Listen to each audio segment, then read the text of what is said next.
Le 23 mars 1998, Monique Berthier devait comparaître devant la cour d'assises de Seine-Maritime pour répondre de l'accusation d'homicide volontaire par empoisonnement.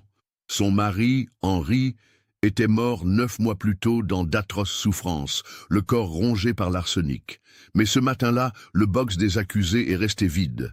Monique Berthier avait disparu sans laisser de traces. Pendant 20 longues années, les autorités françaises ont cherché cette femme de 45 ans qui semblait s'être volatilisée.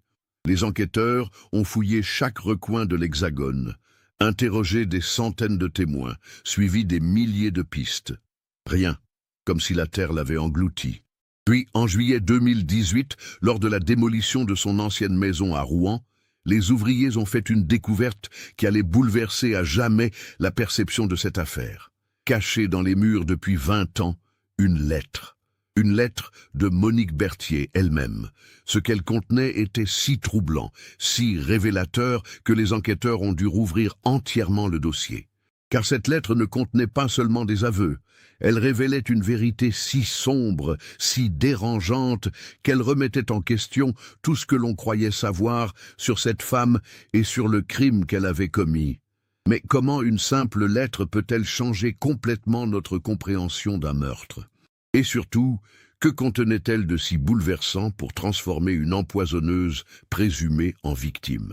Avant de continuer avec cette histoire perturbante, si vous appréciez les cas mystérieux réels comme celui-ci, abonnez-vous à la chaîne et activez les notifications pour ne manquer aucun nouveau cas. Maintenant, découvrons comment tout a commencé. L'histoire se déroule à Rouen, capitale de la Seine-Maritime, cette ville normande aux ruelles pavées et aux maisons à colombages qui bordent majestueusement la Seine. En 1997, Rouen comptait environ 106 000 habitants et conservait encore ce charme provincial typiquement français, où tout le monde se connaissait, du moins de vue. Le quartier Saint-Hilaire, où vivaient Henri et Monique Berthier, était un secteur résidentiel tranquille de la rive gauche. Des maisons bourgeoises du début du XXe siècle s'alignaient le long de rues bordées de tilleuls. C'était le genre d'endroit où les femmes se retrouvaient le matin au marché de la place Saint-Hilaire, où les hommes buvaient leur pastis au café du coin en discutant du match de football de la veille, où les enfants jouaient encore dans les rues sans que leurs parents s'inquiètent. Monique Berthier était née Monique Laforge le 15 septembre 1952 à Petit-Quevilly, une commune limitrophe de Rouen. Issue d'une famille ouvrière, son père travaillait au chantier naval de la Seine, sa mère était femme de ménage. Elle avait grandi dans la modestie, mais avec des principes solides. Intelligente et déterminée, elle avait réussi à décrocher un poste de secrétaire médicale à l'hôpital Charles-Nicolle après ses études. C'est là, en 1974, qu'elle avait rencontré Henri Berthier. Il avait alors 32 ans, elle 22. Henri était représentant commercial pour une entreprise de matériel médical et venait régulièrement à l'hôpital pour ses tournées. Grand, brun, toujours impeccablement vêtu de costumes bien taillés, il avait tout de l'homme qui réussit. Il conduisait une Peugeot 504 flambant neuve, fumait des gitanes et savait parler aux femmes avec cette assurance qui séduit. Leur relation avait été un véritable coup de foudre.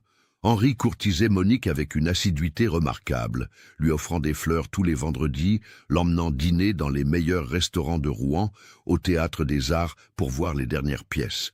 Pour une jeune femme issue d'un milieu modeste, cette attention était enivrante. Henri représentait tout ce dont elle avait rêvé. La stabilité financière, le statut social, l'amour passionné. Ils s'étaient mariés le 8 juin 1975, en l'église Saint-Hilaire, devant 150 invités. Monique portait une robe de dentelle de Calais, que Henri avait insisté pour acheter dans l'une des plus chères boutiques de Rouen. La réception s'était déroulée dans les jardins de l'hôtel de Dieppe, face à la Seine. Tous les témoins de l'époque se rappelaient d'un couple rayonnant, Henri ne cessant de couvrir sa jeune épouse de compliments et d'attentions. Les premières années de mariage semblaient idylliques. Henri gagnait bien sa vie et ils avaient pu acheter rapidement leur maison rue Beauvoisine, une bâtisse bourgeoise de 3 étages avec un petit jardin. Monique avait continué à travailler à l'hôpital jusqu'en 1978, année où elle était tombée enceinte de leur premier enfant. Malheureusement, cette grossesse s'était soldée par une fausse couche à 4 mois. Un drame qui avait profondément affecté le couple. Monique avait tenté de retomber enceinte pendant des années, mais sans succès. Les médecins avaient diagnostiqué des problèmes de fertilité qui rendaient une grossesse très improbable. Cette impossibilité d'avoir des enfants avait marqué un tournant dans leur relation. Henri, qui rêvait d'une nombreuse progéniture, avait commencé à changer. Selon les voisins de l'époque, il était devenu plus distant, plus irritable. Il rentrait de plus en plus tard le soir, prétextant des obligations professionnelles. L'alcool aussi avait fait son apparition dans leur quotidien. Henri, qui ne buvait que socialement auparavant, avait pris l'habitude de descendre plusieurs verres de whisky chaque soir. Monique, de son côté, s'était repliée sur elle-même. Elle avait quitté son poste à l'hôpital et s'occupait désormais uniquement de la maison. Les voisins la décrivaient comme une femme discrète, toujours tirée à 4 épingles, qui saluait poliment mais ne s'attardait jamais pour bavarder. Elle faisait ses courses au petit supermarché de la rue Grand-Pont, fréquentait la bibliothèque municipale et s'occupait de son jardin avec une méticulosité presque obsessionnelle. Sophie Girard, sa plus proche voisine, était probablement la seule personne avec qui Monique entretenait une relation amicale. Sophie habitait juste à côté, au numéro 15 de la rue Beauvoisine, avec son mari et ses 2 enfants. Femme au foyer également, elle avait souvent l'occasion de croiser Monique dans le jardin ou lors des courses. Mais même avec Sophie, Monique restait réservée sur sa vie privée. Elle parlait volontiers de littérature, de jardinage, de cuisine, mais esquivait systématiquement les questions personnelles sur son mariage. Avec le recul, Sophie se souvenait de certains détails troublants. Monique portait souvent des manches longues, même en été. Elle sursautait parfois quand une porte claquait ou qu'on l'appelait par surprise. Il y avait dans son regard quelque chose de triste, de résigné, que Sophie avait mis sur le compte de la déception de ne pas avoir d'enfant. Henri, lui, continuait à jouer le rôle du mari parfait en société. Lors des dîners chez des amis ou des événements du quartier, il se montrait charmant, prévenant envers Monique, la complimentant sur sa robe ou sa coiffure. Mais ceux qui les connaissaient bien avaient commencé à remarquer certains détails, la façon dont Henri coupait parfois la parole à sa femme, dont il la reprenait sur des détails insignifiants, dont il décidait pour elle sans la consulter. En 1990, Henri avait été licencié de son poste de représentant. L'entreprise traversait des difficultés et avait dû réduire ses effectifs. Pour un homme habitué au succès et au statut social, ce fut un coup terrible. Il avait mis plusieurs mois à retrouver du travail, acceptant finalement un poste moins bien rémunéré dans une petite entreprise de fourniture de bureaux. Cette période de chômage avait été particulièrement difficile pour le couple. Henri, rongé par l'humiliation et l'inquiétude financière, était devenu encore plus irritable. Sa consommation d'alcool avait augmenté de façon inquiétante. Les voisins commençaient à entendre parfois des éclats de voix le soir, des portes qui claquaient, des bruits de vaisselle brisée. Monique, elle, avait trouvé un emploi à temps partiel comme aide comptable dans un petit cabinet d'expertise comptable de la rue Jeanne d'Arc. C'était un travail modeste, mais qui lui permettait de sortir de la maison et de contribuer aux finances du ménage. Elle s'y rendait à pied tous les matins, traversant le centre-ville historique de Rouen, longeant la cathédrale Notre-Dame et passant devant le Gros Horloge. Ses collègues de travail la décrivaient comme une employée consciencieuse et discrète. Elle arrivait toujours à l'heure, effectuait ses tâches avec précision et ne participait jamais au bavardage de bureau. Lors des pauses café, elle préférait lire un livre plutôt que de se joindre aux conversations. Cette réserve, que certains interprétaient comme de l'arrogance, était en réalité le reflet d'une femme qui avait appris à se protéger, à ne rien laisser transparaître de sa vie privée. Le mercredi 26 février 1997 restera à jamais gravé dans la mémoire de ceux qui ont vécu cette journée aux côtés de Monique et Henri Berthier. C'était une journée froide et humide, typique de l'hiver normand. avec cette brume persistante qui s'accrochait au toit de Rouen et rendait l'atmosphère particulièrement oppressante. Monique s'était levée à 6h30, comme chaque matin depuis 15 ans. Sa routine était immuable. Douche, petit déjeuner frugal composé d'un café noir et d'une tartine beurrée, préparation du déjeuner d'Henri. Selon les témoignages recueillis plus tard, elle avait semblé parfaitement normale ce matin-là. Sophie Girard l'avait croisée vers 7h45 dans le jardin, où Monique ramassait quelques brins de persil gelé pour agrémenter la soupe du soir. « Bonjour Sophie », avait-elle dit de sa voix douce habituelle. « Il va encore faire un temps épouvantable aujourd'hui. » Sophie se souvenait parfaitement de cette conversation banale, car ce furent les dernières paroles qu'elle entendit de la bouche de Monique avant le drame. Elles avaient échangé quelques mots sur la météo, sur le fait que l'hiver semblait s'éterniser cette année-là. Monique portait son manteau beige habituel, celui qu'Henri lui avait offert 3 Noëls auparavant, et ses cheveux châtains étaient soigneusement coiffés en chignon comme toujours. Henri était parti travailler vers 8h15 au volant de leur Renault Espace bleu. Plusieurs voisins l'avaient vu sortir de l'allée, ce qui était important pour établir la chronologie des événements. Il travaillait alors comme commercial pour les établissements Duclos, une entreprise de fourniture de bureaux située dans la zone industrielle du Madrier, à une vingtaine de minutes de route de leur domicile. Monique, elle, n'avait pas travail ce mercredi-là. Elle ne se rendait au cabinet comptable que les lundis, mardis et jeudis. Elle avait donc passé la matinée à s'occuper de la maison. Vers 10h, elle s'était rendue au petit supermarché de la rue Grand-Pont pour faire quelques courses. La caissière, Madame Lebel, se souvenait parfaitement de son passage, car Monique avait acheté des articles inhabituels, de la mort au rat, qu'elle avait expliqué par une invasion de rongeurs dans le grenier, et des gants de jardinage épais alors qu'on était encore en plein hiver. Elle m'a dit qu'elle voulait préparer le jardin pour le printemps, témoigna plus tard Madame Lebel. Ça m'avait surprise parce qu'on était seulement fin février, mais bon, chacun ses habitudes. L'après-midi, Monique était restée chez elle. Les services postaux confirmèrent qu'elle avait réceptionné un recommandé vers 14h30. Un courrier de leur compagnie d'assurance concernant le renouvellement de leur police d'assurance vie. Le facteur, M. Tessier, qui connaissait bien le quartier, témoigna que Monique lui avait paru préoccupée mais polie, comme d'habitude. Henri était rentré du travail vers 18h45. Plusieurs témoins confirmèrent à son retour. Sophie Girard qui arrosait ses jardinières, M. Carpentier du numéro 12 qui rentrait ses poubelles, et même le jeune facteur qui effectuait sa tournée tardive. Henri avait garé la voiture dans l'allée, sorti sa mallette du coffre et était entré directement dans la maison. C'est à partir de ce moment que les témoignages devenaient plus flous et plus troublants. Vers 19h30, Madame Girard avait entendu des éclats de voix provenant de chez les Berthier. Ce n'était pas inhabituel ces derniers mois, mais cette fois-ci, la dispute semblait particulièrement violente. Elle avait distinctement entendu Henri crier « Tu ne peux pas faire ça, et je ne te laisserai jamais ». La voix de Monique, plus faible, était inaudible depuis l'extérieur. Vers 20h, le calme était revenu. Sophie avait vu de la lumière dans la cuisine des Berthier et avait aperçu Monique qui s'affairait près de la cuisinière. Tout semblait normal.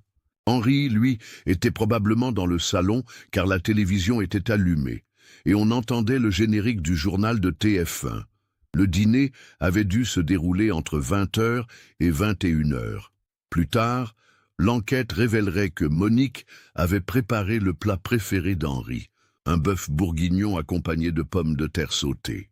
Elle avait même ouvert une bouteille de Côte-du-Rhône, millésime 1994, un vin qu'Henri gardait précieusement dans sa cave pour les grandes occasions. Vers 22h, les Girard avaient entendu Henri sortir dans le jardin. Ils l'avaient vu passer devant leur fenêtre, titubant légèrement, probablement pour aller vomir derrière la remise, comme cela lui arrivait parfois quand il avait trop bu. Mais cette fois-ci, quelque chose était différent. Henri semblait non pas ivre, mais malade, tenant son ventre à 2 mains et gémissant faiblement.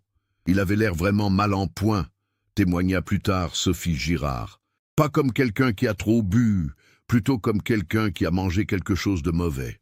C'est la dernière fois qu'Henri Berthier fut vu vivant par des témoins extérieurs. À 23h15, Monique appela le SAMU depuis le téléphone de la cuisine. L'enregistrement de cet appel, conservé dans les archives, révélait une femme en état de panique contrôlée. « Allô, c'est urgent, mon mari va très mal. Il vomit du sang, il a des convulsions. Venez vite, s'il vous plaît. C'est au 15 rue Beauvoisine à Rouen. » L'ambulance du SAMU arriva à 23h38. Les secouristes trouvèrent Henri Berthier dans un état critique. Il était conscient mais souffrait manifestement de douleurs abdominales intenses. Ses lèvres étaient légèrement bleutées, ses mains tremblaient de façon incontrôlable et il avait effectivement vomi plusieurs fois, des vomissures contenant des traces de sang.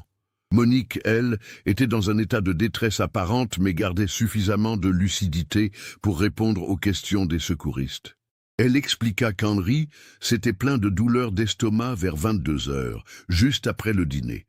Elle pensait d'abord à une simple indigestion, mais son état s'était rapidement dégradé. Il a dit que ça brûlait à l'intérieur, comme s'il avait avalé du feu, raconta-t-elle aux secouristes. Puis il a commencé à vomir et s'est devenu rouge.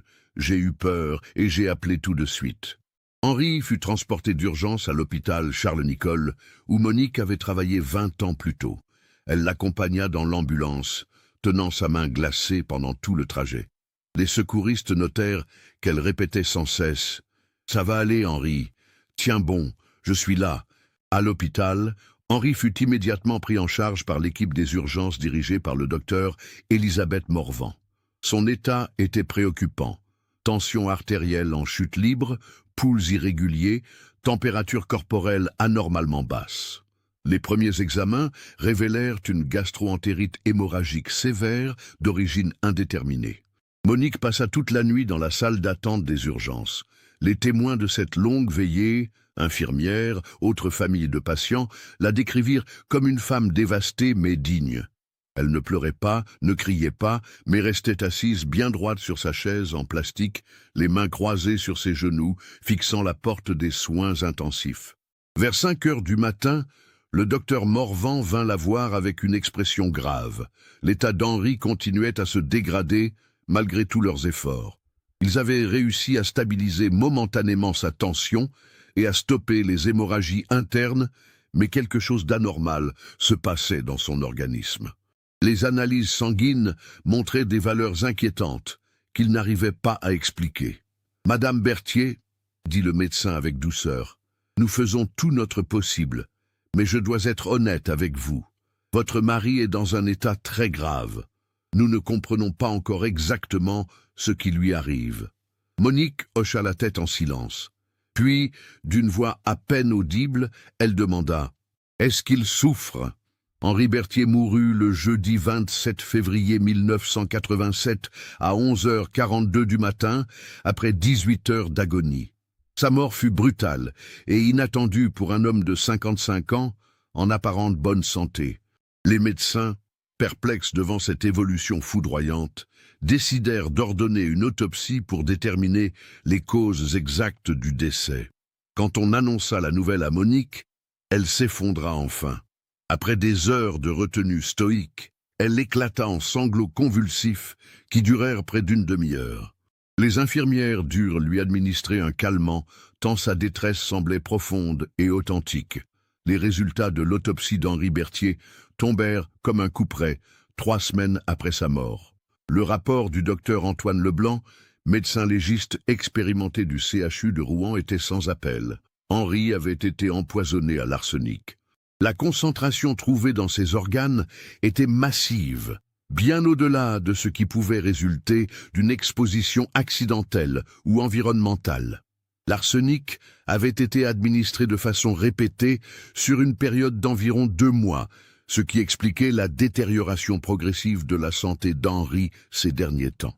Ses collègues de travail témoignèrent plus tard qu'il s'était effectivement plaint de fatigue persistante, de maux de tête et de troubles digestifs depuis le début de l'année 1997. Ils avaient mis ces symptômes sur le compte du stress professionnel et de sa consommation d'alcool.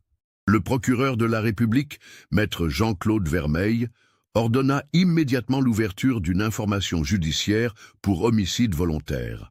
L'enquête fut confiée à l'inspecteur Claude Mercier, un policier chevronné de 52 ans qui dirigeait la brigade criminelle de Rouen depuis 15 ans. Mercier était réputé pour sa rigueur et sa perspicacité, ayant élucidé plusieurs affaires criminelles complexes dans la région normande.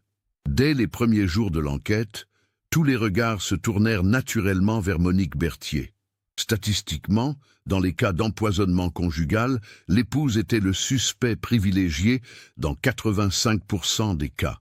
De plus, Monique avait eu accès facile à la nourriture et aux boissons de son mari, ainsi que l'opportunité d'administrer le poison de façon régulière et discrète. Les perquisitions effectuées au domicile des Berthier révélèrent rapidement des éléments troublants. Dans le garage, les enquêteurs découvrirent un flacon entamé de mort au rat de la marque Raticide Super, contenant de l'arsenic à haute concentration. Ce produit avait été acheté par Monique le jour même de la mort d'Henri, comme l'attestait le ticket de caisse retrouvé dans son sac à main. Plus préoccupant encore, l'analyse du contenu révéla que le flacon avait été largement utilisé, alors qu'aucune trace d'infestation de rongeurs ne fut découverte dans la maison.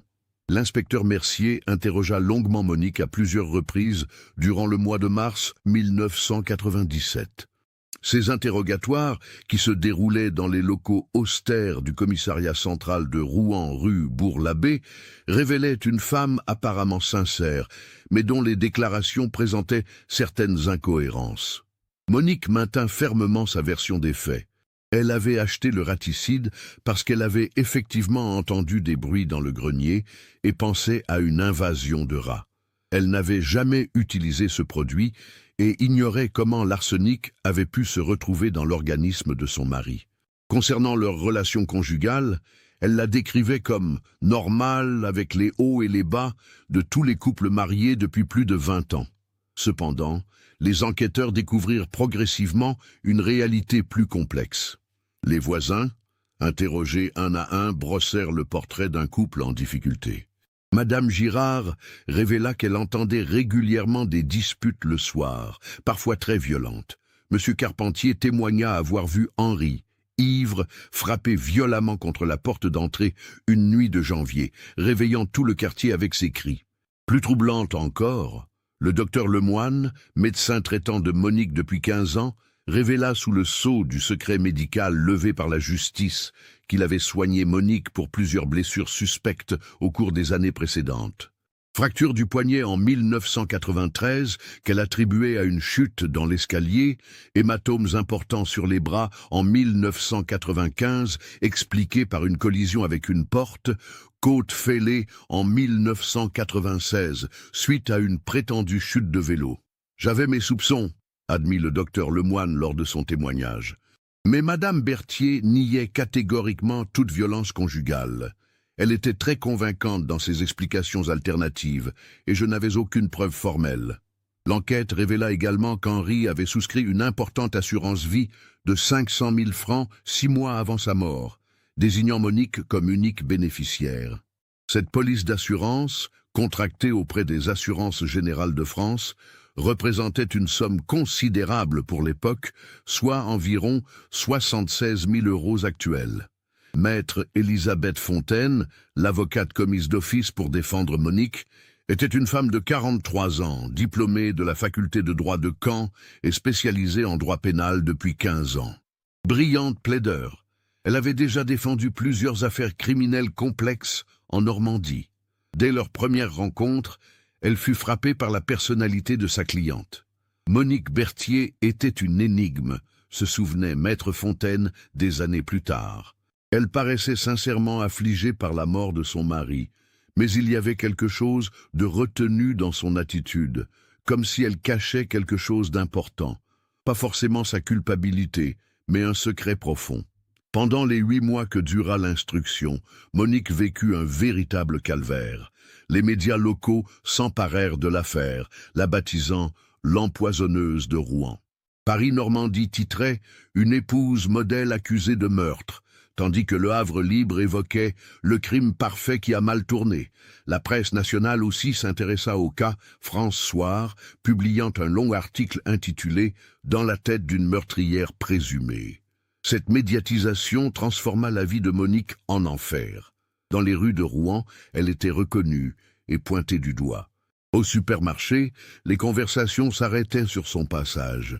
Les regards la suivaient, mélange de curiosité morbide et de réprobation. Certains voisins, qui la saluaient poliment depuis des années, traversaient désormais la rue pour l'éviter. Sophie Girard fut l'une des rares personnes à maintenir des relations avec Monique durant cette période difficile. « Je ne pouvais pas croire que cette femme que je côtoyais depuis 15 ans soit capable d'un tel acte, » témoigna-t-elle. Elle m'avait toujours paru si douce, si résignée, même si son mariage n'était pas parfait, de là à empoisonner son mari. Pourtant, même Sophie commençait à avoir des doutes. Monique était devenue encore plus secrète, encore plus renfermée sur elle-même. Elle sortait uniquement pour les rendez-vous avec son avocate ou les convocations chez le juge d'instruction. Elle avait perdu son emploi au cabinet comptable, son patron n'avait pas supporté la pression médiatique et les ragots des clients. Financièrement aussi, la situation devenait critique. Monique ne pouvait pas toucher l'assurance vie d'Henri tant que l'enquête était en cours. Leurs économies s'amenuisaient rapidement entre les frais d'avocat et les charges courantes. Elle dut hypothéquer la maison familiale pour subvenir à ses besoins. Le juge d'instruction, M. André Belmont, était un magistrat expérimenté de 58 ans, reconnu pour son sens de la justice et sa minutie. Il dirigea l'instruction pendant 8 mois avec un souci constant d'équité, refusant de céder aux pressions médiatiques qui réclamaient une incarcération préventive de Monique. Les preuves étaient troublantes mais pas irréfutables, expliqua-t-il plus tard. Il y avait un faisceau de présomptions graves, mais aucune preuve directe que Madame Berthier avait administré le poison à son mari.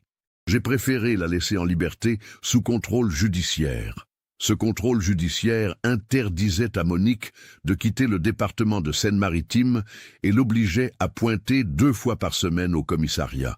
Elle devait également remettre son passeport et justifier de ses ressources financières tous les mois. Au fil des mois, l'instruction révéla d'autres éléments troublants. L'expertise toxicologique approfondie montra que l'empoisonnement avait commencé de façon progressive dès le mois de décembre 1996. Les cheveux d'Henri, analysés section par section, contenaient des traces d'arsenic sur une période de 3 mois, avec une concentration croissante jusqu'à sa mort. Cette administration progressive du poison témoignait d'une préméditation certaine.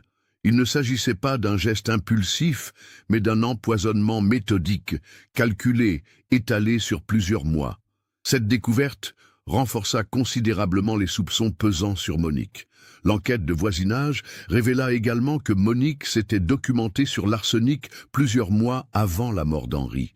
La bibliothécaire de la bibliothèque municipale Jacques Prévert témoigna que Monique avait emprunté en novembre 1996 un ouvrage intitulé « Toxicologie criminelle » ainsi qu'un livre sur les poisons et empoisonnements célèbres de l'histoire. Elle m'avait dit que c'était pour un travail de recherche, se rappela la bibliothécaire. Elle s'intéressait beaucoup aux livres d'histoire et de sciences, alors ça ne m'avait pas paru suspect à l'époque. En octobre 1997, le juge Belmont décida de clore l'instruction et de renvoyer Monique Berthier devant la cour d'assises de Seine-Maritime pour homicide volontaire par empoisonnement. L'acte d'accusation, long de 42 pages, détaillait minutieusement tous les éléments à charge, l'achat du raticide le jour du décès, les emprunts de livres sur la toxicologie, l'assurance vie souscrite par Henri, les violences conjugales présumées qui constituaient un mobile plausible. Maître Fontaine plaida non coupable et demanda un supplément d'enquête, estimant que l'instruction n'avait pas suffisamment exploré d'autres pistes. Elle évoquait notamment la possibilité d'un empoisonnement professionnel. Henri manipulait parfois des produits chimiques dans son travail commercial ou d'un suicide déguisé, mais ces demandes furent rejetées. Le procès fut fixé au 23 mars 1998, soit exactement 1 an et 1 mois après la mort d'Henri Berthier. Dans les semaines précédant le procès, Monique semblait vivre dans un état de détachement inquiétant. Sophie Girard, qui continuait à lui rendre visite de temps en temps, la trouvait de plus en plus absente, comme si elle avait déjà renoncé à se battre. Elle me disait parfois des choses étranges, se souvenait Sophie. Un jour, elle m'a dit « Tu sais, Sophie, la vérité n'est pas toujours ce qu'on croit comprendre. Une autre fois, il y a des secrets qui meurent avec les gens, et c'est peut-être mieux ainsi. » J'avais l'impression qu'elle voulait me dire quelque chose d'important, mais n'arrivait pas à franchir le pas.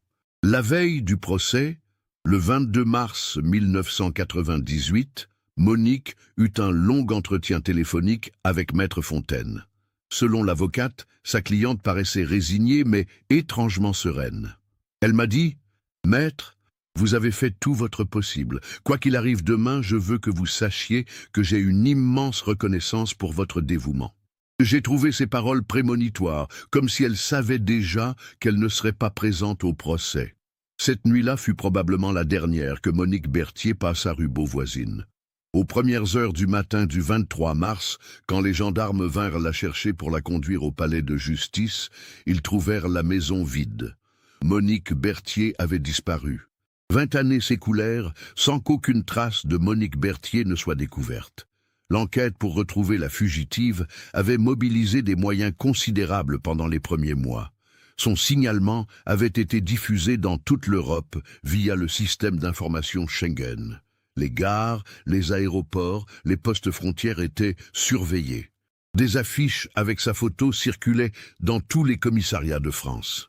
L'inspecteur Mercier, obsédé par cette fuite qu'il considérait comme un échec personnel, continua ses recherches bien au-delà de sa retraite en 2005.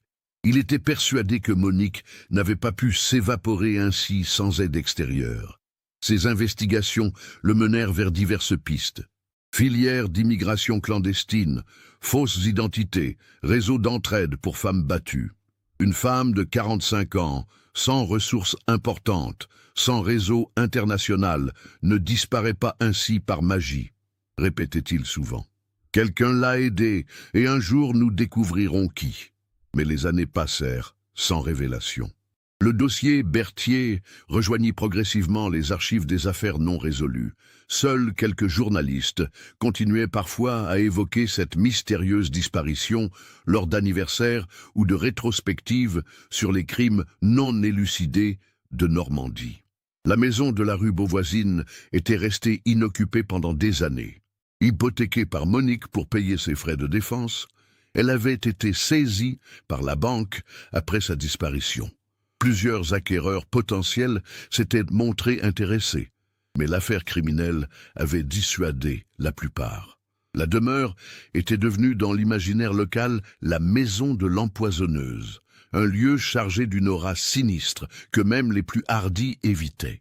Sophie Girard était restée dans le quartier et continuait à vivre aux 15 rue Beauvoisine.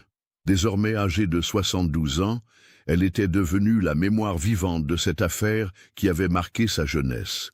Régulièrement, des journalistes ou des curieux venaient la questionner sur ses souvenirs de Monique Berthier. Les gens voulaient toujours savoir si j'avais soupçonné quelque chose, racontait-elle. Mais la vérité, c'est que Monique était une énigme. Même après toutes ces années, je n'arrive pas à croire qu'elle s'ait pu faire ce dont on l'accusait. Il y avait trop de douceur en elle, trop de résignation. En 2017, la municipalité de Rouen décida de racheter la propriété Berthier dans le cadre d'un projet de rénovation urbaine du quartier Saint-Hilaire.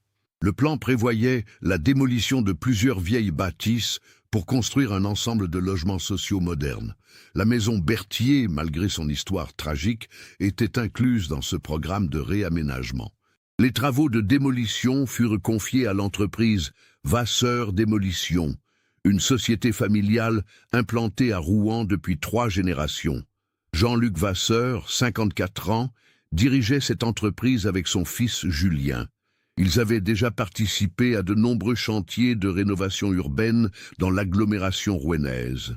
Quand Jean-Luc apprit qu'ils allaient démolir la maison de l'empoisonneuse, il éprouva un mélange de curiosité et d'appréhension. Comme tous les Rouennais de sa génération, Il se souvenait parfaitement de l'affaire Berthier qui avait défrayé la chronique locale à la fin des années 90. C'était un peu étrange de se dire qu'on allait détruire cette maison chargée d'histoire, confiera-t-il plus tard. Mes ouvriers plaisantaient en disant qu'on allait peut-être trouver le squelette de Monique Berthier dans les murs. Cette plaisanterie morbide allait se révéler prémonitoire d'une façon que personne n'aurait pu imaginer. Les travaux de démolition commencèrent le lundi 9 juillet 2018. La première phase consistait à vider entièrement la maison de tous ses équipements, plomberie, électricité, cloisons intérieures. L'équipe de Jean-Luc découvrit une demeure restée figée dans le temps depuis mars 1998. Les meubles étaient encore en place, recouverts d'une épaisse couche de poussière. Dans la cuisine, la vaisselle du dernier repas de Monique traînait encore dans l'évier. Une étrange mélancolie se dégageait de ces lieux abandonnés, comme si le temps s'était arrêté le matin de la disparition. Le mercredi 11 juillet, l'équipe s'attaqua aux cloisons du premier étage. C'est Julien Vasseur, le fils de Jean-Luc, qui travaillait ce jour-là sur la chambre principale, celle qu'occupaient autrefois Henri et Monique Berthier.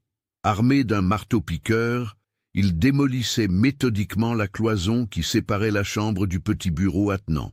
Vers 14h30, alors qu'il s'attaquait à la partie basse du mur près de la plinthe, Julien remarqua quelque chose d'anormal. Le plâtre semblait moins résistant à cet endroit, comme s'il avait été refait plus récemment que le reste.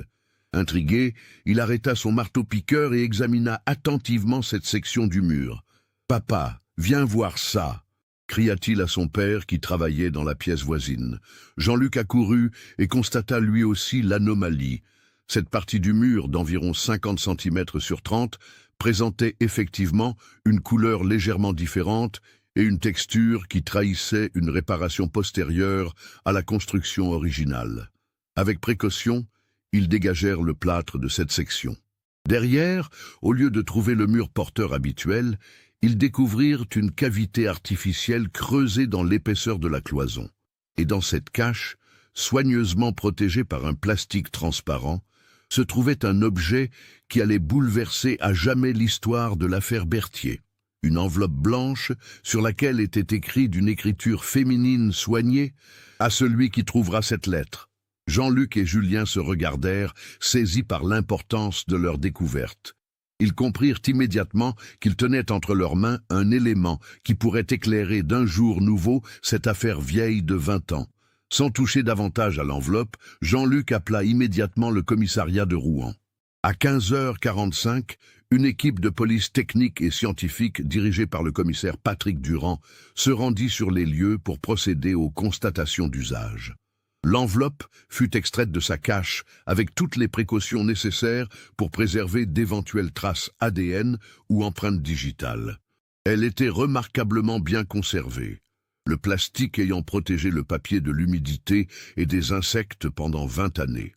Le commissaire Durand fit transférer l'enveloppe au laboratoire de police scientifique de Rouen pour analyse avant ouverture.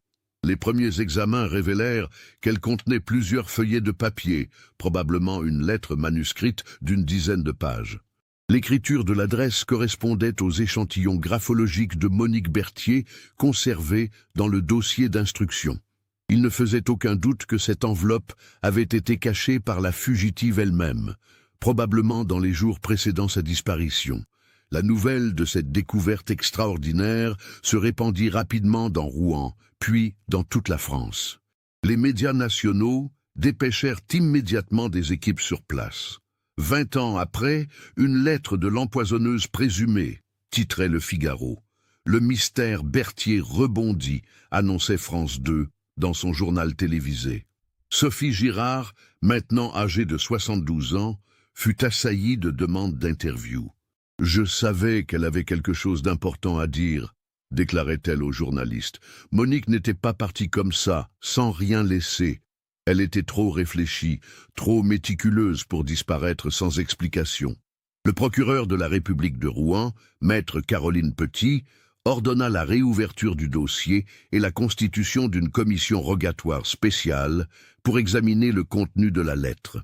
L'ancienne avocate de Monique, Maître Élisabeth Fontaine, désormais âgée de 63 ans et proche de la retraite, fut contactée pour assister à l'ouverture du pli en qualité d'ancien conseil de la disparue. L'ouverture officielle de la lettre de Monique Berthier eut lieu le vendredi 13 juillet 2018 dans les locaux du tribunal de grande instance de Rouen. Une date symbolique qui n'échappa à personne, tant l'événement revêtait une dimension quasi historique pour la justice normande. Étaient présents le procureur Petit, le commissaire Durand, maître Fontaine, un expert graphologue, un photographe judiciaire et 2 greffiers chargés de consigner chaque détail de cette procédure exceptionnelle. L'atmosphère était solennelle, chacun ayant conscience d'assister peut-être à la résolution d'une énigme vieille de 20 ans. L'enveloppe fut ouverte avec des pinces stérilisées sous l'œil des caméras de surveillance du tribunal. Elle contenait effectivement 10 pages manuscrites, rédigées d'une écriture ferme et régulière à l'encre bleue sur du papier à lettres de qualité. La première page portait la date du 22 mars 1998, soit la veille de la disparition de Monique. Le procureur Petit commença la lecture à voix haute, sa voix tremblant légèrement d'émotion. Les premières lignes donnèrent immédiatement le ton de ce document bouleversant. À celui qui trouvera cette lettre, probablement des années après l'avoir écrite, je dois dire la vérité. Toute la vérité que je n'ai jamais pu avouer de mon vivant. Oui, j'ai tué Henri. Mais les raisons qui m'ont poussé à cet acte désespéré sont si différentes de ce que la justice imagine. Un silence de plomb tomba dans la salle. Après 20 ans de mystère, Monique Berthier avouait enfin son crime. Mais ses premières lignes laissaient présager que cette confession allait bien au-delà d'un simple aveu de culpabilité. La suite de la lettre révélait une vérité d'une violence inouïe. Monique décrivait avec une précision clinique 23 années de calvaire conjugal. Henri Berthier, l'homme charmant et respecté que connaissaient les voisins, se transformait en tyran domestique dès que la porte de leur domicile se refermait. Les violences avaient commencé dès les premiers mois de mariage, en 1975. D'abord, psychologique. Henri critiquait tout, humiliait Monique devant des tiers, contrôlait ses sorties, ses lectures, ses relations. Il avait progressivement isolé sa femme de sa famille et de ses amis, la convainquant qu'elle était trop bête, trop insignifiante pour mériter leur attention. Puis étaient venues les violences physiques. Henri frappait avec méthode, toujours sur des parties du corps dissimulées par les vêtements. Il connaissait parfaitement l'anatomie humaine et savait infliger un maximum de douleur sans laisser de traces visibles. Les fractures et hématomes que le docteur Lemoine avait soignés n'étaient pas accidentels, comme Monique l'avait toujours prétendu. Mais le plus terrible restait à venir. La lettre révélait que Henri violait régulièrement sa femme, la considérant comme sa propriété exclusive. Ces agressions sexuelles, décrites dans la lettre avec une pudeur poignante, avaient commencé après la fausse couche de 1978 et s'étaient intensifiées au fil des années. Henri me disait que puisque je ne pouvais pas lui donner d'enfant, je devais au moins servir à assouvir ses besoins, écrivait Monique. Il me forçait plusieurs fois par semaine, souvent avec une violence qui me laissait meurtri pendant des jours. Quand je pleurais ou protestais, il me frappait en disant que j'étais une épouse indigne. La lettre détaillait également l'escalade de ces violences dans les derniers mois de la vie d'Henri. Sa perte d'emploi et ses difficultés financières avaient exacerbé sa brutalité. Il buvait davantage, et ses colères devenaient de plus en plus imprévisibles et destructrices. Le point de rupture était survenu en décembre 1996. Henri, ivre, avait violé Monique avec une sauvagerie inédite, lui fracturant 2 côtes et lui causant des blessures internes qu'il avait contrainte à consulter aux urgences. C'est là qu'elle avait menti au docteur Lemoine sur l'origine de ses blessures, invoquant une chute de vélo. Cette nuit-là, j'ai compris qu'Henri finirait par me tuer, poursuivait la lettre. Pas intentionnellement peut-être, mais ces violences s'aggravaient sans cesse. J'ai réalisé que je n'avais que 2 choix, mourir sous ses coups ou me défendre. C'est à partir de ce moment que Monique avait commencé à planifier sa défense. Elle s'était documentée sur les poisons, cherchant une méthode qui permettrait la mort d'Henri sans violence directe de sa part. L'arsenic lui était apparu comme la solution, incolore, inodore, difficile à détecter et surtout administrable de façon progressive pour éviter les soupçons. « Je ne voulais pas qu'il souffre inutilement », écrivait-elle. « Malgré tout ce qu'il m'avait fait endurer, je n'éprouvais aucune haine envers lui, seulement une immense lassitude et le besoin vital de faire cesser cette torture quotidienne. » La lettre expliquait minutieusement comment Monique avait procédé à l'empoisonnement. Elle avait commencé par de très petites doses mélangées dans le café du matin ou le vin du soir, augmentant progressivement les quantités. Henri attribuait sa fatigue grandissante au stress professionnel et à l'alcool, ne soupçonnant jamais sa femme. Le soir du 26 février 1997, Monique avait administré la dose finale. Henri venait de la violer une fois de plus, avec une brutalité particulière qui l'avait laissé ensanglanté et humilié sur le carrelage de la cuisine.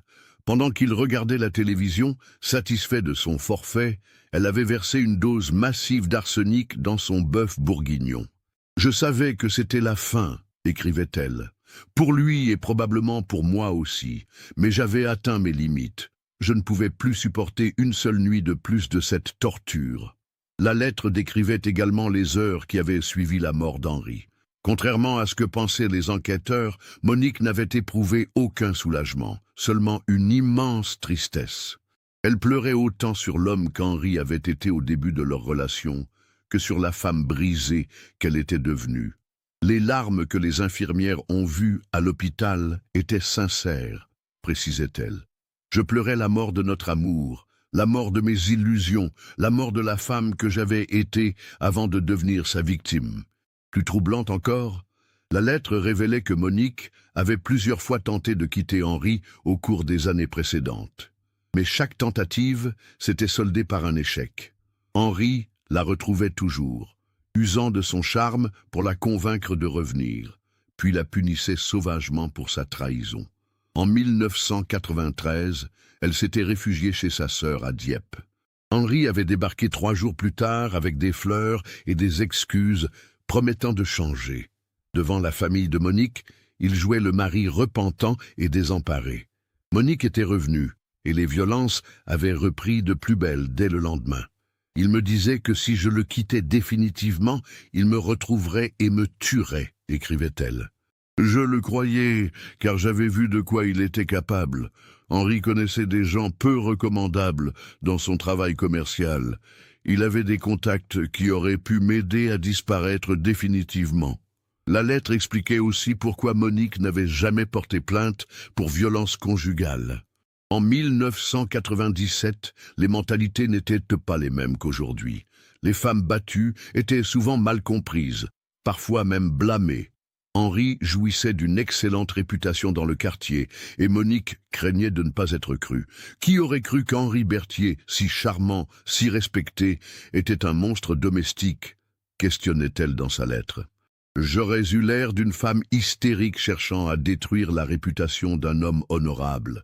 Mais la révélation la plus stupéfiante de la lettre concernait la disparition de Monique elle-même. Contrairement aux théories des enquêteurs, elle n'avait bénéficié d'aucune aide extérieure pour fuir. Elle avait tout organisé seule, avec une minutie remarquable pendant les mois d'instruction. Monique avait économisé en secret chaque centime possible, vendant discrètement des bijoux et des objets de valeur. Elle s'était procuré de faux papiers par l'intermédiaire d'un réseau de femmes battues dont elle avait entendu parler lors de ses recherches désespérées d'aide. La veille de sa disparition, elle avait caché cette lettre dans le mur de sa chambre, creusant la cavité avec des outils de jardinage pendant qu'Henri dormait. Elle savait qu'un jour, la maison serait démolie ou rénovée et que sa vérité serait découverte. « Je pars sans savoir si je survivrai à cette fuite », écrivait-elle. Mais même si Henri est mort, j'ai peur qu'il continue à me poursuivre d'outre-tombe. Sa famille, ses amis, tous ceux qui l'aimaient, me haïssent et me chercheront. Je préfère vivre caché que de passer ma vie en prison pour un crime qui était en réalité de la légitime défense. La lettre se terminait par des mots d'une poignante humanité. Je ne demande pas le pardon, car j'ai pris une vie humaine, et rien ne peut justifier complètement cela. Mais j'espère qu'un jour, on comprendra qu'une femme poussée à bout peut commettre l'irréparable pour sauver sa propre vie. Si cette lettre est trouvée après ma mort, qu'elle serve au moins à aider d'autres femmes dans ma situation à chercher de l'aide avant qu'il ne soit trop tard. Quand le procureur Petit acheva sa lecture, un silence pesant s'installa dans la salle. Cette confession bouleversait complètement la compréhension de l'affaire Berthier. Monique n'était plus l'empoisonneuse calculatrice que décrivait l'acte d'accusation, mais une femme brisée qui avait tué son bourreau en dernier recours. Maître Fontaine, l'ancienne avocate de Monique, pleurait sans retenue. « J'ai toujours senti qu'elle me cachait quelque chose d'essentiel, » murmura-t-elle. « Si seulement elle avait eu le courage de me dire la vérité à l'époque, j'aurais pu la défendre sur la légitime défense. » Immédiatement après la lecture de la lettre, le procureur ordonna une nouvelle enquête pour vérifier les affirmations de Monique. Des investigations complémentaires furent diligentées pour retrouver d'éventuels témoins des violences conjugales qui n'auraient pas osé parler 20 ans plus tôt. Cette démarche porta rapidement ses fruits. Libérée par la révélation de la lettre, Sophie Girard avoua enfin ce qu'elle avait eu pendant des décennies. Elle avait effectivement été témoin de plusieurs scènes de violence. Un soir de janvier 1997, elle avait vu Henri traîner Monique par les cheveux dans leur jardin. Une autre fois, elle avait entendu Monique supplier son mari d'arrêter de la frapper. « J'avais trop peur de me mêler de leurs affaires », avoua Sophie, rongée par la culpabilité. À l'époque, on ne s'immisçait pas dans les problèmes des couples. Je regrette amèrement de ne pas avoir agi.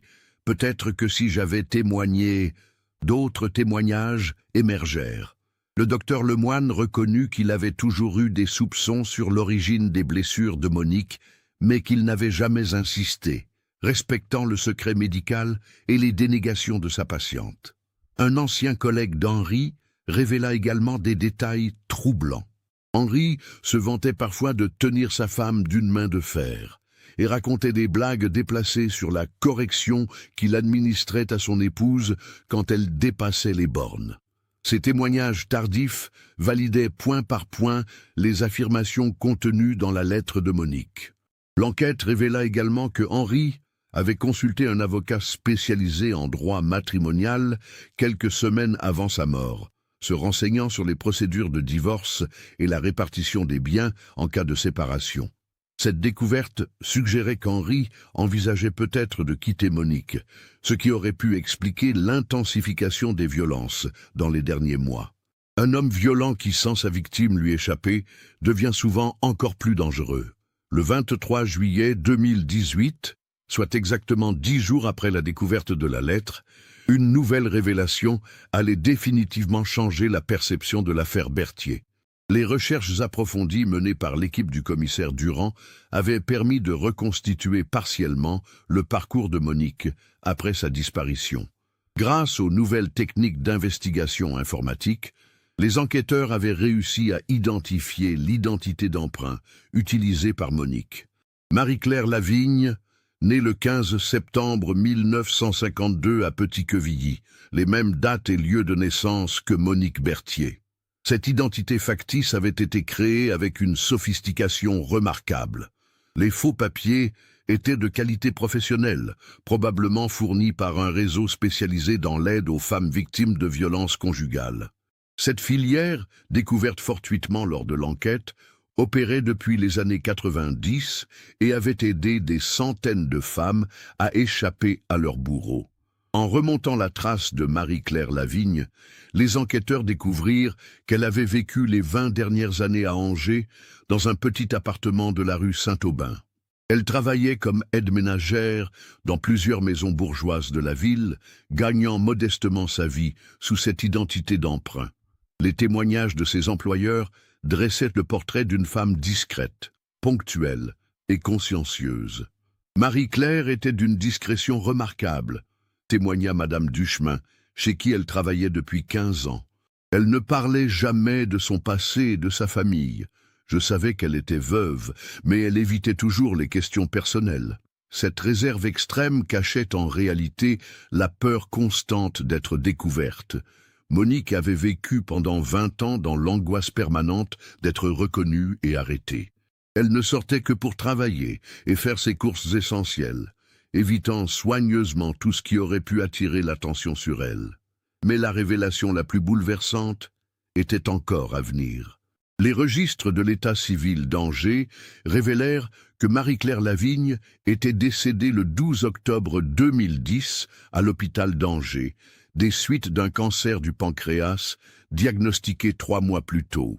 Monique Berthier était morte depuis 8 ans déjà, quand sa lettre fut découverte. Cette information, rendue publique le 24 juillet 2018, provoqua une onde de choc considérable.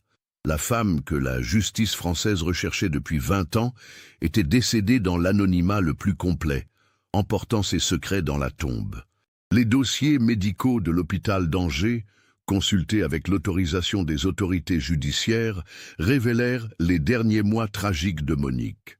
Le cancer l'avait emportée rapidement, mais elle avait refusé jusqu'au bout de révéler sa véritable identité au personnel soignant. L'infirmière qui s'était occupée d'elle en phase terminale, mademoiselle Claudine Morel, se souvenait parfaitement de cette patiente troublante. Marie-Claire était d'une dignité remarquable face à la maladie, mais elle portait en elle une tristesse si profonde. Parfois, dans son délire, elle prononçait des noms, Henri, Sophie, Rouen. Nous pensions que c'étaient des souvenirs confus.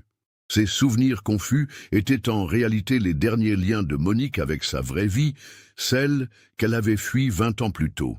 Même dans ces derniers instants, elle n'avait pas trouvé la paix, hantée par le poids de son secret et l'impossibilité de révéler sa véritable identité. Plus poignante encore, les enquêteurs découvrirent que Monique avait tenté à plusieurs reprises de prendre contact avec Sophie Girard dans les dernières années de sa vie. Des lettres anonymes, restées sans réponse, avaient été envoyées à l'ancienne adresse de Sophie, rue Beauvoisine. Ces courriers, retrouvés dans les affaires de Monique, étaient des tentatives désespérées de renouer le lien avec son ancienne vie. « Je pense souvent à toi, Sophie », écrivait-elle dans l'une de ses lettres jamais expédiées. « Tu étais ma seule amie véritable, la seule qui me voyait comme autre chose qu'une épouse soumise. J'espère que tu es heureuse et que tu ne me juges pas trop sévèrement pour ce que j'ai fait. » L'appartement de Monique à Angers fut également perquisitionné. Les enquêteurs y trouvèrent une vie austère mais organisée. Quelques meubles de récupération, des livres, toujours cette passion pour la lecture qui ne l'avait jamais quittée, et surtout un journal intime tenu pendant 20 ans. Ce journal, rédigé presque quotidiennement depuis sa fuite, était un témoignage bouleversant sur la vie d'une femme en cavale permanente. Monique y décrivait ses peurs, ses regrets, sa solitude immense, mais aussi sa détermination à survivre. « Aujourd'hui, cela fait 5 ans que Henri est mort », écrivait-elle en février 2002. « Je pensais qu'avec le temps, la culpabilité s'estomperait. Mais c'est le contraire.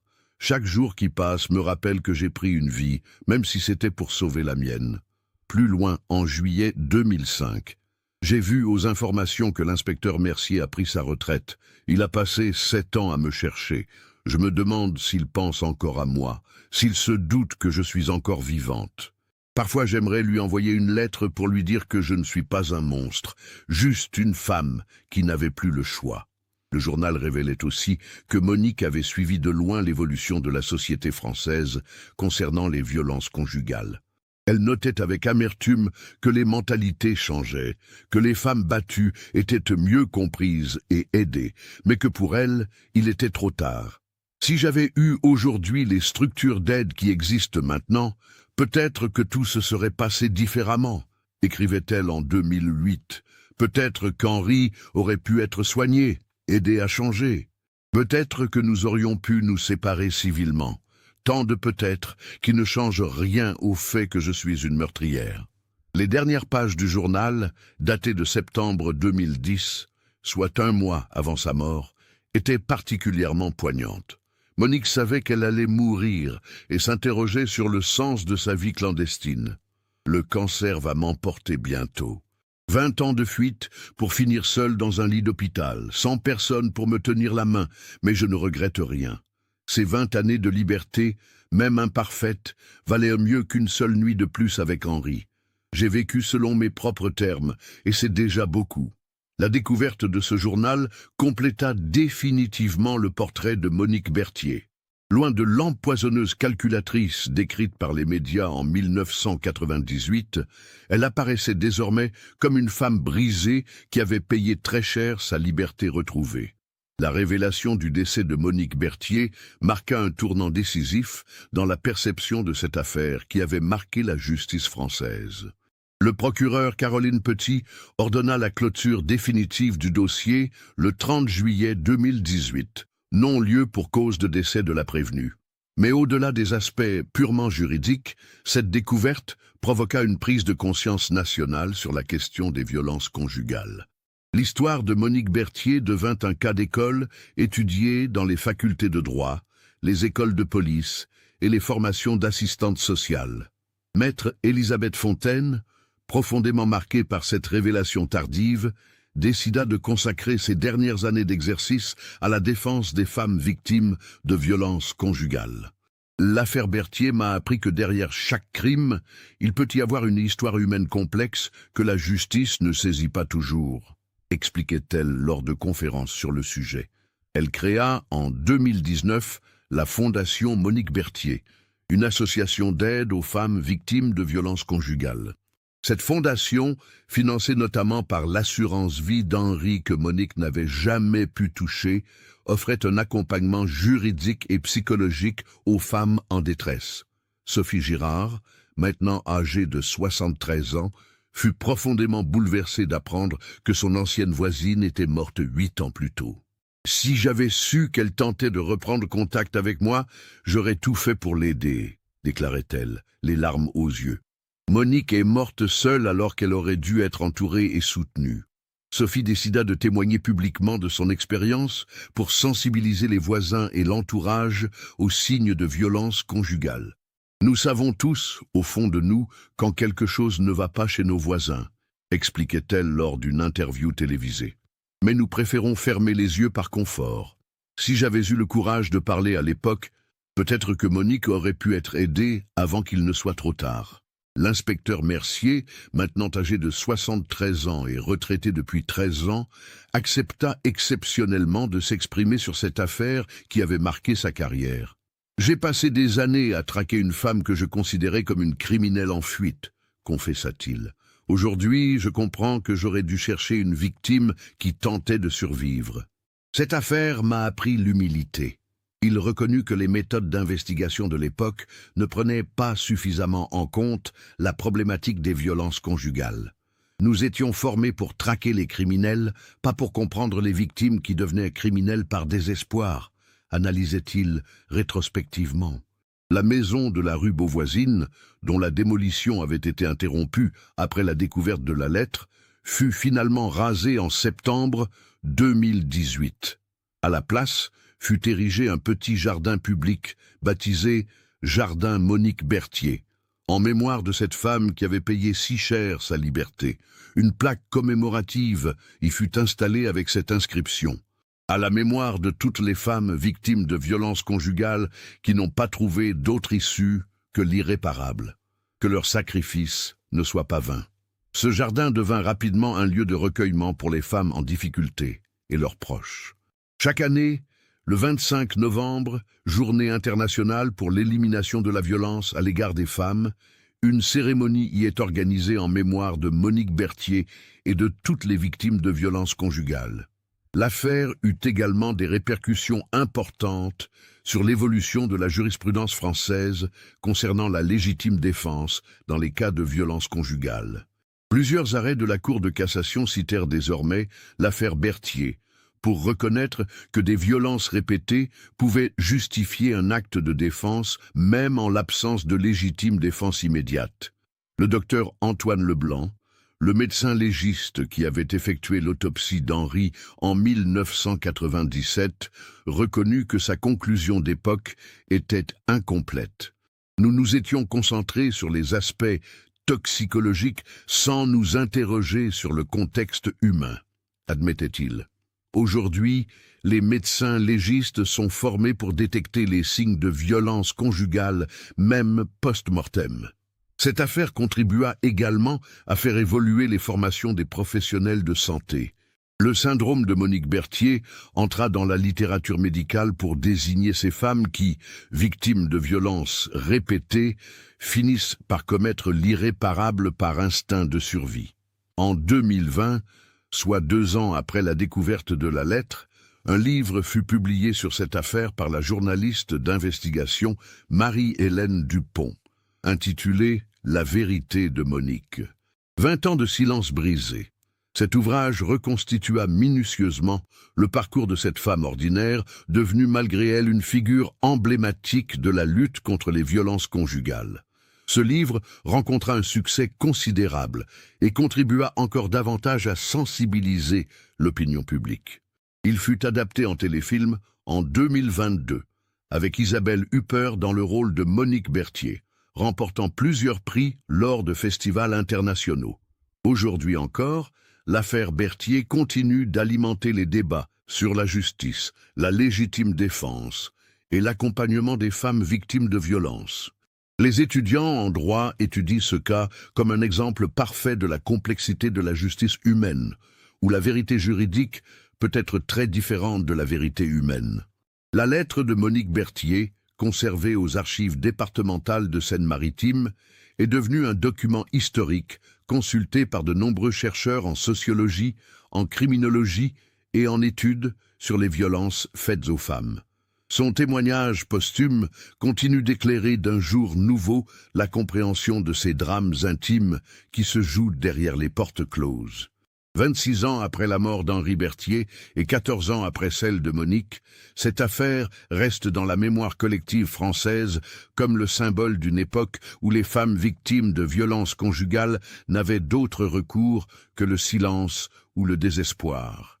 Elle rappelle également que derrière chaque fait divers peut se cacher une tragédie humaine infiniment plus complexe que ne le laissent supposer les premières apparences. L'histoire de Monique Berthier nous enseigne que la justice ne peut être rendue que si toute la vérité est connue.